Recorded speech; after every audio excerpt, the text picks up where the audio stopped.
Assalamualaikum warahmatullahi wabarakatuh. Perkenalkan, nama saya Desi Kusuma dengan NIM 17010050 dari kelompok 8 yang membahas tentang perencanaan program BK, tahap persiapan dan perancangan. Yang pertama, saya akan menjelaskan tentang tahap persiapan atau preparing. Dalam perencanaan suatu program terdiri atas kegiatan melakukan asesmen. Jadi dalam perencanaan tahap ini, preparing ini, program BK yang pertama itu adalah melakukan asesmen. Akan tetapi program ini tidak akan berjalan dengan lancar jika tidak ada dukungan dari pimpinan dan staf sekolah. Langkah-langkah dari asesmen tersebut adalah yang terdiri dari yang pertama, mengidentifikasi data yang dibutuhkan untuk menyusun suatu program. Jadi, tugas guru BK itu mengidentifikasi data setiap siswa untuk dilakukan asesmen yang akan dibutuhkan tahap awalnya. Lalu yang kedua ada juga memilih instrumen pengumpulan data sesuai dengan kebutuhan. Jadi guru BK di sini bertugas untuk mencari instrumen pengumpulan data yang sesuai dengan kebutuhan siswanya. Yang ketiga, mengumpulkan, mengolah, menganalisis, dan menginterpretasikan data dan hasil dari asesmen tersebut. Jadi di sini itu guru BK telah melakukan asesmen, lalu menganalisis datanya yang sesuai dengan kebutuhan siswa. Lalu yang kedua ada mendapatkan dukungan dari kepala dan komite sekolah. Jadi, sebelum melakukan asesmen tersebut, harus ada dukungan dari kepala sekolah dan komite sekolah. Lalu yang ketiga, ada juga penetapan dasar perencanaan program. Jadi, penetapan perencanaan program tersebut dapat ditetapkan oleh guru BK setelah adanya dukungan dari kepala sekolah dan komite sekolah. Jadi program tersebut dapat ditetapkan oleh guru BK. Lalu yang kedua ada tahap perancangan atau designing. Dalam perencanaan program terdiri menjadi dua, yaitu penyusunan program tahunan dan program semesteran. Di sini saya akan menjelaskan tentang penyusunan program tahunan yang antara lain sebagai berikut. Yang pertama, dapat ditetapkan oleh guru BK setelah adanya dukungan dari kepala sekolah dan komite sekolah. Jadi program tersebut dapat ditetapkan oleh guru BK. Lalu yang kedua ada tahap perancangan atau designing. Dalam perencanaan program terdiri menjadi dua, yaitu penyusunan program tahunan dan program semesteran. Di sini saya akan menjelaskan tentang penyusunan program tahunan yang antara lain sebagai berikut. Yang pertama adalah rasional. Rasional itu adalah latar belakang yang melandasi program BK. Jadi latar belakang dari program yang akan dilaksanakan oleh guru BK tersebut seperti apa. Jadi sebelum kita melakukan penyusunan program harus ada latar belakangnya terlebih dahulu. Lalu yang kedua adalah dasar hukum. Dasar hukumnya itu ditentukan menjadi landasan kebijakan yang digunakan guru BK dalam melaksanakan tugas dan fungsi di satuan pendidikan. Jadi tugas dan fungsi guru BK itu harus mendasari dari landasan yang telah ditentukan kebijakannya. Lalu yang terakhir ada juga visi dan misi. Visi dan misi guru BK harus disesuaikan dengan visi misi sekolah. Jadi sebelum guru BK melakukan visi misi yang akan ditetapkan di sekolah, guru BK juga harus menelaah visi misi yang ada di sekolah. Jadi sebelum menerapkan visi dan misi yang akan dilaksanakan, guru BK harus menelaah terlebih dahulu visi misi yang diadakan di sekolah, seperti itu. yang selanjutnya akan dijelaskan oleh teman saya. Terima kasih. Bismillahirrahmanirrahim. Baik, di sini saya Rizka Rahmania akan menjelaskan tentang deskripsi kebutuhan dan juga bidang layanan. Deskripsi kebutuhan. Rumusan deskripsi kebutuhan diidentifikasi berdasarkan asumsi tentang tugas perkembangan yang seharusnya dicapai peserta didik atau konseli dan asesmen kebutuhan yang telah dilakukan pada tahap sebelumnya. Hasil asesmen inilah yang selanjutnya menjadi deskripsi kebutuhan yang akan difasilitasi dalam pencapaian tujuan layanan yang akan diberikan. Lalu ada tujuan. Rumusan tujuan dibuat berdasarkan deskripsi kebutuhan peserta didik atau konseli. Rumusan tujuan yang akan dicapai disusun dalam bentuk perilaku yang harus dikuasai peserta didik atau konseli setelah memperoleh layanan bimbingan dan konseling. Lalu ada komponen program. Komponen program bimbingan dan konseling. Komponen program ini terjadi dalam konteks SMP yang meliputi beberapa layanan. Yang pertama ada layanan dasar. Layanan dasar adalah proses pemberian bantuan kepada semua peserta didik atau konseli yang berkaitan dengan pengembangan keterampilan, pengetahuan, dan sikap dalam bidang pribadi, sosial, dan belajar, serta karir yang diperlukan dalam pelaksanaan tugas-tugas perkembangan mereka. Lalu ada layanan peminatan dan perencanaan individual peserta didik. Layanan peminatan dan perencanaan individual merupakan proses pemberian bantuan kepada semua peserta didik atau konseli dalam membuat dan mengimplementasikan rencana pribadi, sosial, belajar, dan juga karirnya. Lalu yang ketiga ada layanan responsif. Layanan responsif adalah pemberian bantuan terhadap peserta didik atau konseli yang memiliki kebutuhan dan masalah yang memerlukan bantuan secara segera atau secepatnya. Lalu yang keempat ada dukungan sistem.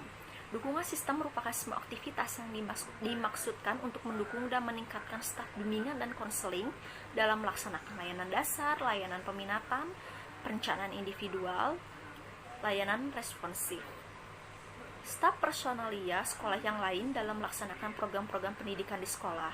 Komponen dukungan sistem terdiri atas aktivitas manajemen yang menetapkan, memelihara, dan meningkatkan program bimbingan dan konseling secara keseluruhan.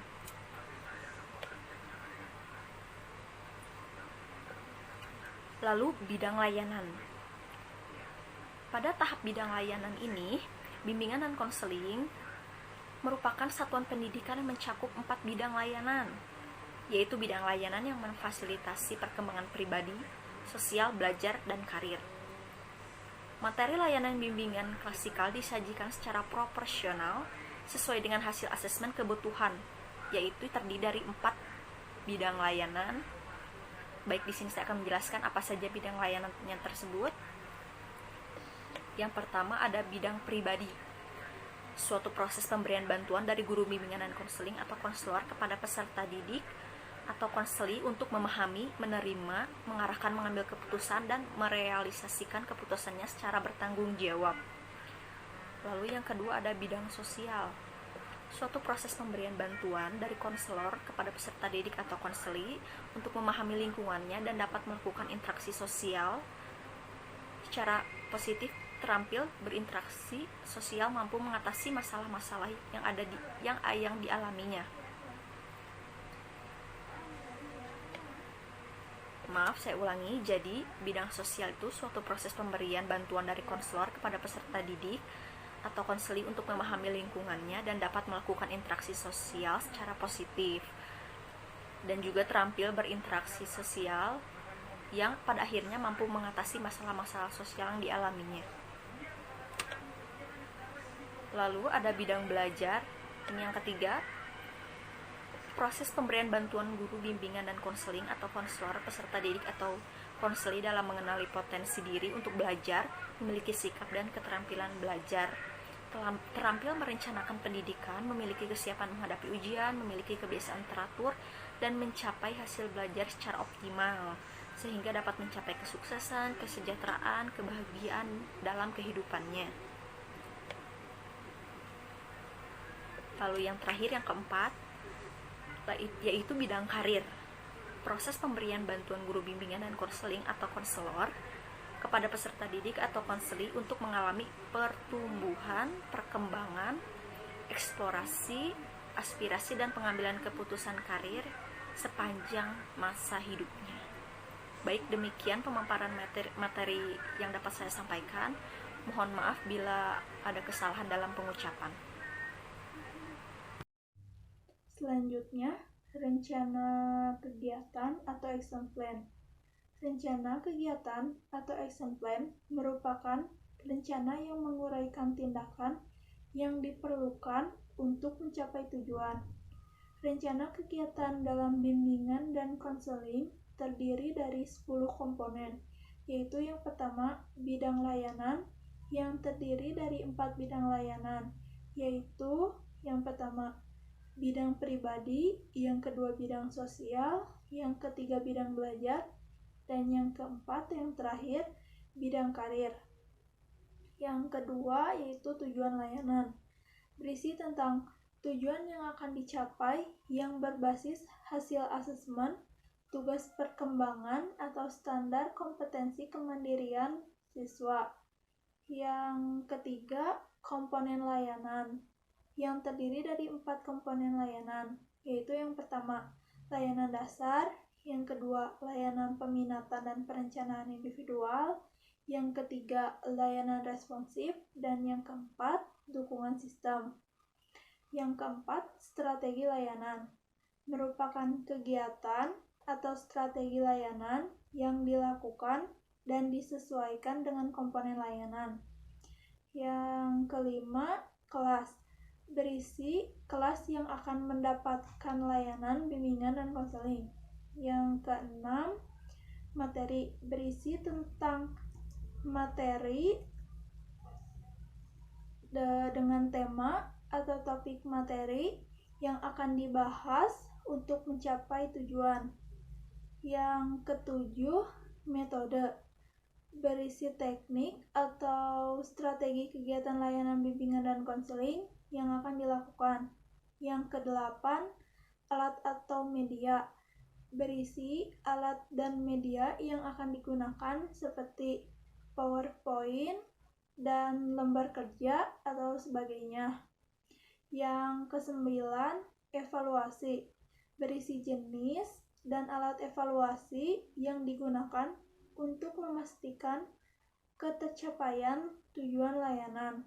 Dan yang ke-10, ekuivalensi, berisi penyetaraan kegiatan bimbingan dan konseling yang dilakukan dengan jumlah jam.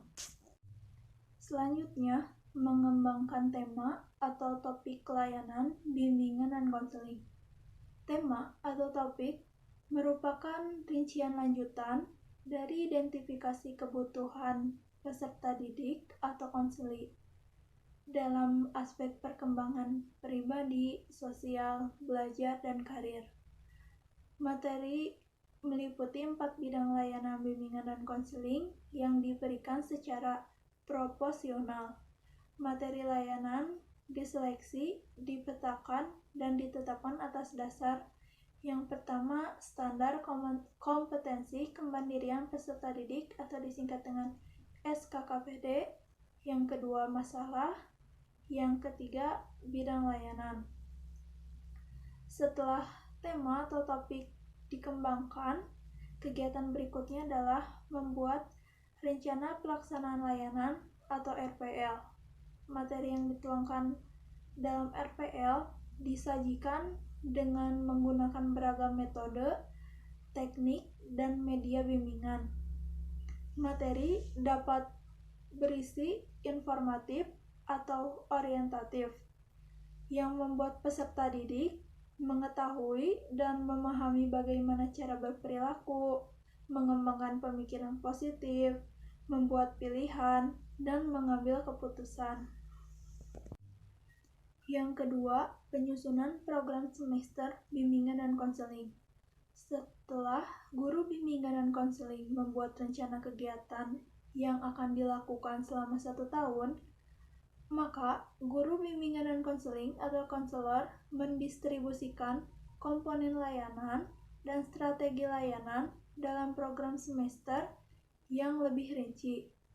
Terdapat beberapa komponen dalam program semester, yaitu yang pertama, layanan dasar, berisi tentang strategi layanan dengan topik atau tema layanan dalam komponen layanan dasar seperti bimbingan klasikal dengan tema yang sudah dibuat dalam rencana kegiatan.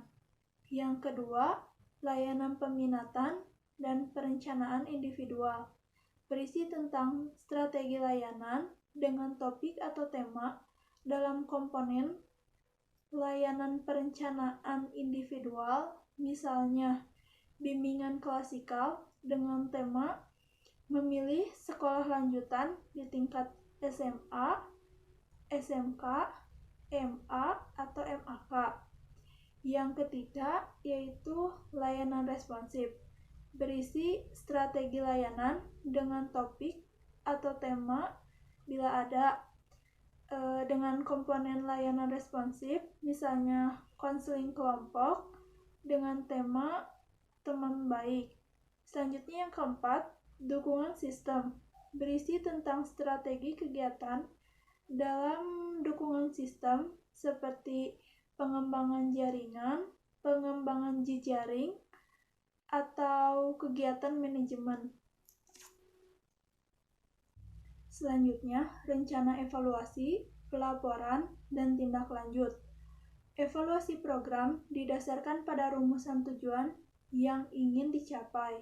Di samping itu, perlu dilakukan evaluasi keterlaksanaan program.